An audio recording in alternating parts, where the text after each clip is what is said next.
Welcome to another episode of Caffeine with John Pedano. This is Randy McCreary and Chris Jackson here. And we just want to remind you guys, we're in a push month. It's just starting.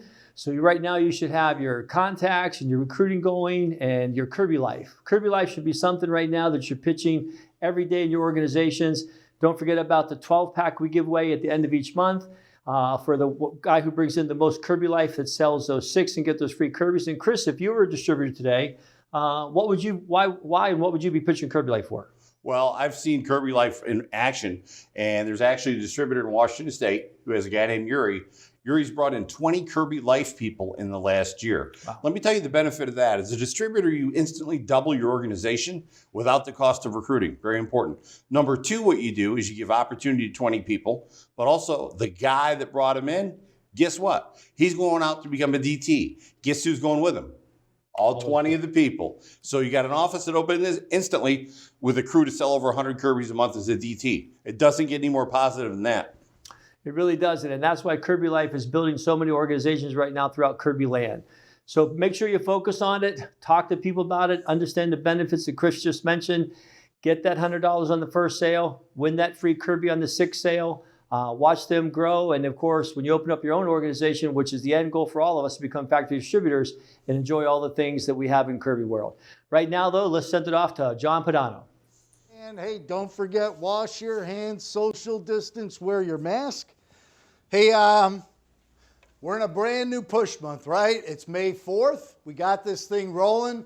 We had a great March, we had a great April, and now we're getting this thing really cranked up in the month of May. And I just want to take a minute before I talk about a little bit about the demo and talk about setting your goals for the push month, right?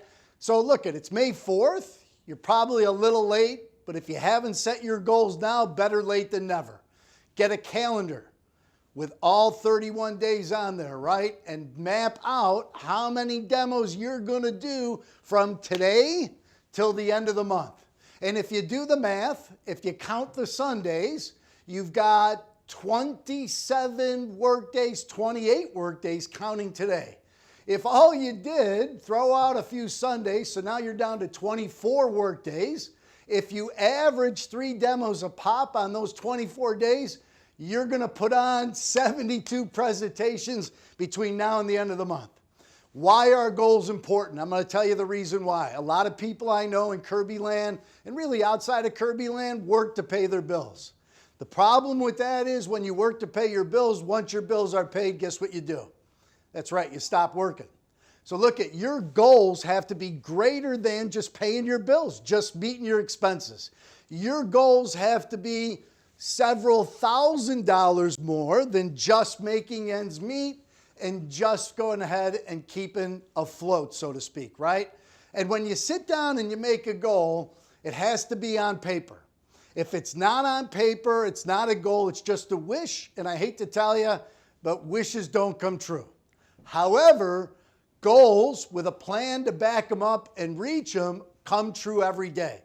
So sit down with your distributor, sit down with your supervisor. It's not too late. Set your goals for the month of May, and I'll give you one last piece of advice. Make your goals so big that when you fail, you still move forward. And all I mean by that is this. I've seen dealers shoot for 15, and usually when you shoot for 15, they usually end up at 12. Well, when you sell 11, 12, 13 Kirbys in a month, you don't get a qualifying month. You don't get a free Kirby when you open your office. You don't get an award. You don't get recognition, right? But when you hit that 15, you get all that plus more. So I would shoot for 20 sales for the month, even if I'm brand new and never sold a Kirby before. Shoot for 20, and if you fail, you're going to fail and hit 15 or 16, and it's still going to be a good month for you. You're still going to get a qualifying month. You're still going to take one step up that ladder on that road to success. So I hope that makes sense to you. John Maxwell called it failing forward, and I highly recommend it because it's true at every level in Kirby, but we learn it the first time at the level of being a dealer. So with that being said, I want to talk briefly about closing. And there's a few simple rules I want to cover as far as closing goes.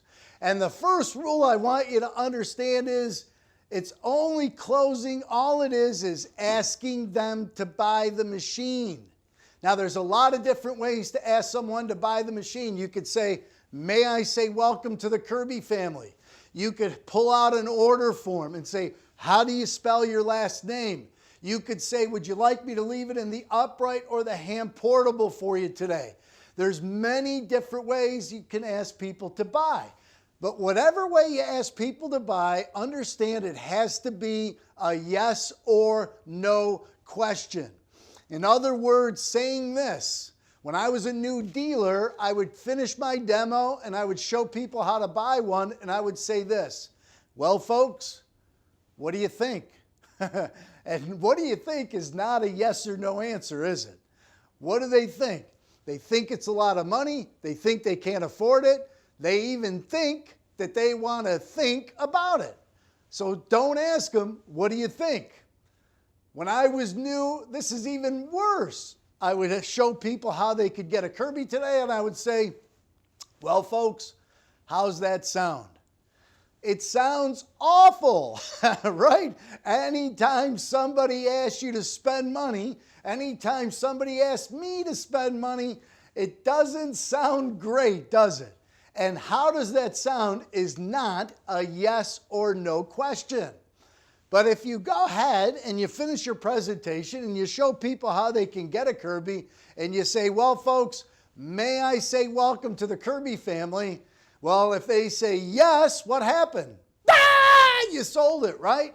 If they say no, then they're going to give you one of those excuses, right? They're going to say, no, I can't afford it. No, I've got to think it over. No, I've got to talk to my spouse. No, that's a lot of money. No, it's not a priority. No, I'm not in the market, right? And hopefully, if you do a great value building presentation with all your 100 pads, and those pads are scattered all over the place, most of those objections are dead in the water, right? So now, let's get back to the rules. So it's a yes or no question. May I say welcome to the Kirby family? After you ask them to buy it, make sure you have a smile on your face. And if they look at you, you do this. Because you really want them to say yes, don't you? Now, look at, when you do that, because I've been in homes and I've seen dealers, and especially when you're new, you have to kind of remember to smile, and you have to kind of remember to nod your head until it becomes a habit, right? But don't look at your customer, may I say welcome to the Kirby family, and then look at them like this. Right? So, no fear, big smile, may I say welcome to the Kirby family. When they look at you, nod your head up and down. When they tell you no and why they're not going to buy it today, here's your face. Okay.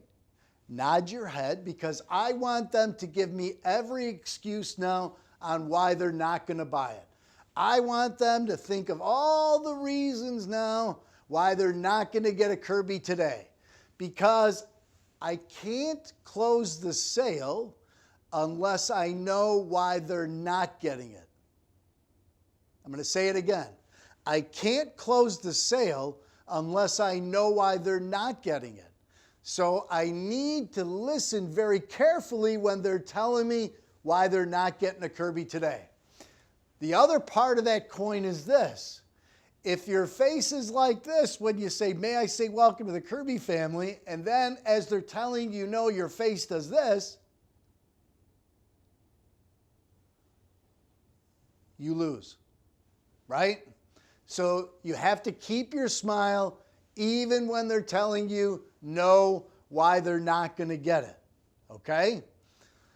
After they're done talking, and the customer has to be quiet for a 3 count.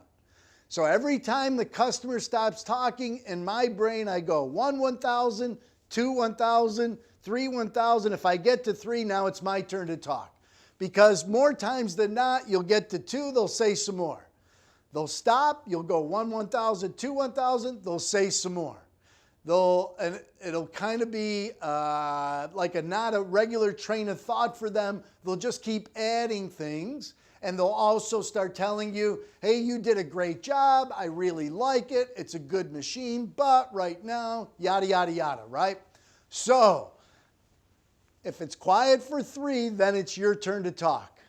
When it's your turn to talk, the first words out of your mouth need to be perfectly okay.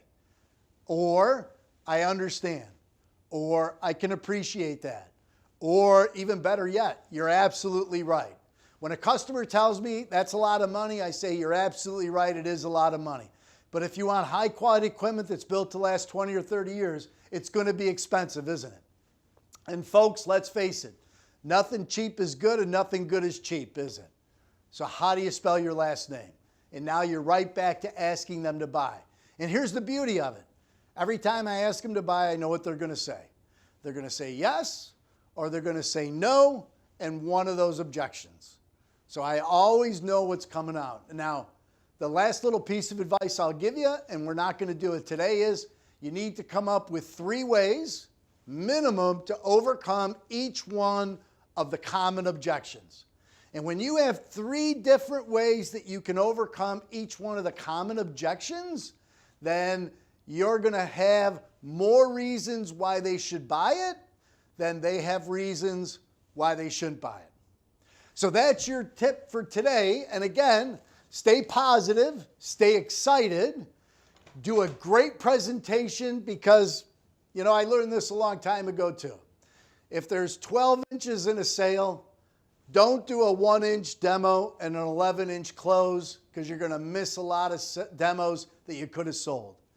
Do an 11-inch demo with a 1-inch close because when your demo's strong and your demo's powerful, they're going to want to buy it. And when people want to buy it, guess what? You're not selling it to them. You're helping them get what they want. So with that being said, I'm going to go ahead. We're not going to forget. We want to disinfect. Again, use it to get more demos. Use it to get a full referral sheet from that customer. Use the disinfectant service because really it's just the spray gun and we're spraying it on a surface and then we're pretty much done. I mean, if it's on a floor, we might want to dry it up for them after 4 minutes, but you can disinfect another surface for that customer in a matter of minutes. And what's wrong with doing an extra service? Hey, John and Mary, how about if I could disinfect another section of your home for you? If you could do me a big favor, if you could call some of the names on that referral sheet that live in the neighborhood and tell them the Kirby man was here, he shampooed a rug, he disinfected the carpet for you, killing the coronavirus and other bacteria and viruses, and I was wondering if you would like to have the same service done. He's in my home right now. He's going to be here for a few more minutes. He could stop over at your place in 15, 20 minutes. Nice guy, did a great job. You'd be helping him out. And lo and behold, not every customer, but if you ask in every home, some customers will get on that phone. They'll set an appointment for you. And here's the beauty. 9 times out of 10, if I sold this customer and they got me a place to go, I sold that one too. Many times they'll get a hold of their brother, their sister, their relative, somebody they know, maybe a neighbor close by, and you can head right over there and you could sell another machine just that quick, just by asking, because they already know their friend bought one. They probably will already know what they paid. They probably will already know everything about it, and they're still having you come to show the Kirby and do that service. So anyways, I'm going to disinfect today. I guess we'll go back to the chair and do this chair. This is probably the cleanest chair in America right now because it's been disinfected every week for like the last, I don't know how many weeks, but here we go.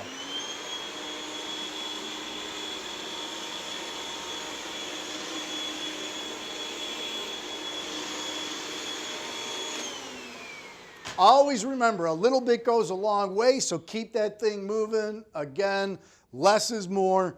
So with that being said, we are positive. Well, Chris, I know you worked with John Pedano years ago, and he actually brought you into the Kirby business and taught you the Kirby business. I'm still just amazed at the information he gives in such a short period of time. It's just amazing. The guy's an encyclopedia of Kirby. You got to understand the pedigree. He worked with the best in the business, and I was blessed to start with him and have him share that information with me for the 5 years that I worked with him. So, listen to John Pedano. He's going to tell you how to close more sales, get more business, make yourself more profitable, and that's what it's about in the Kirby business, guys. That's why we do these Caffeine Pedanos. So keep the push month going. Remember, it's a long month. Just keep pushing the whole way through, and we'll see you at the next episode with Caffeine with Pedano.